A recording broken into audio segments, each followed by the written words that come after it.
ఇందును పట్టుకొని అలాగే ఆ రౌడీలకి ₹1,00,00,000 ఇచ్చేసి ఇందును తీసుకొని వచ్చి ఆ ఆస్తి మొత్తం నా మీద రాపిచ్చేసుకోవాలని చెప్పని ఒక పక్క భాగ్యం అలాగే తను రేఖ అయితే ఇద్దరు అయితే ప్లాన్ చేస్తారు. ఇంకా ఒక పోలీస్ ఆఫీసర్ గానే తనకి వెళ్ళినా అక్కడ ఉండేది తన సొంత అక్క అని చెప్పని తను ఇబ్బందుల్లో ఉందని చెప్పని ఇందుకైతే నందు కొంచెం హెల్ప్ చేస్తాను అని చెప్పని అంటుంది. నేను ఎవరి కోసమో చేయట్లేదు కదా, నా కుటుంబం కోసమే కదా చేస్తున్నాను అన్నట్టుగా. ఇంకా ఇప్పుడు నా బాధ అంతా నానమ్మ తాతయ్యల గురించేను, ఆ రేఖ అంటే ఏం చేసినైనా చేస్తుంది వాళ్ళని అని చెప్పి అన్నట్టుగా చేస్తుంది.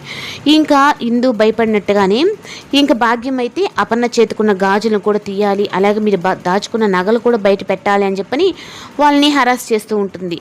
ఇంకా ఈ లోపల అక్కడికి నందు అయితే ఎంటర్ అయ్యి ఇంకా వాళ్ళ పని అయితే పడుతుంది. ఇంకా దాంట్లో ఇంకా రేఖ అయితే ఇందు ఎక్కడుంది తీసుకొచ్చావా అని చెప్పని అడుగుతూ ఉంటే తీసుకొచ్చాను అంటే అని ఇందుని తీసుకొచ్చిన తర్వాత ఇప్పుడు నందు సపోర్ట్గా ఉంది అని చెప్పనని ఇంకా ఇందు అయితే రేఖ చెంప పగలు కొడుతుంది. ఇంకా ఇన్ని రోజులు మా అమ్మమ్మని మా నానమ్మని తాతయ్యని ఇబ్బంది పెట్టి నన్ను ఎంతగానో ఇబ్బంది పెట్టావు, అసలు నేను ఎందుకు రాసివ్వాలి నీకు అన్నట్టుగా ఇంకా అనేటప్పటికీ ఇందు ఏంటి ఎవరిని చూసుకొని నువ్వు ఇంత ధైర్యంగా మాట్లాడుతున్నావు అంటే ఇంకా ఎవరిని చూసుకొని కాదు, ఇప్పుడు నేను మేజర్ని, ఈ ఆస్తి నాది, అసలుకి నేను చెప్పినట్టు మీరు వినాలి అన్నట్టుగా రివర్స్ అయ్యేటప్పటికి ఇంకా భాగ్యంకైతే అసలు నిజంగా రేఖ మన ఇందుయేనా అని చెప్పనంటే చూస్తున్నావు కదా వదిన లైవ్లోనే ఉంది కదా అని చెప్పనేటప్పటికీ ఇంకా భాగ్యంకి రేఖకైతే మాత్రం ఒక డోస్ అయితే ఇచ్చేస్తుంది.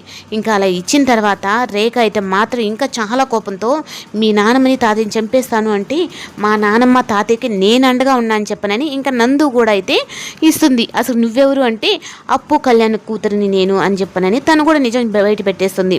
ఇంకా రేఖకి అప్పించిన వాళ్ళందరూ అయితే ఏంటి రేఖ ఇదంతా నగలు అమ్మేసి 50 లక్షలు తెమ్మన్నావు, కానీ ఇక్కడ నీకు మాత్రం ఒక చిల్లి గవ్వొచ్చేటట్టు కూడా లేదు, అయినా మా బాకీ అంతా ఎలా కడతావు అని చెప్పనంటే ముందు అసలుకి వీళ్ళని బయటకు గెంటేయండి అని చెప్పనని ఇంకా రాజుని లక్కీని సపోర్ట్గా పెట్టుకొని ఇందు అయితే ఇంకా రేఖనైతే ఇంట్లో నుంచి గెంటేస్తుంది.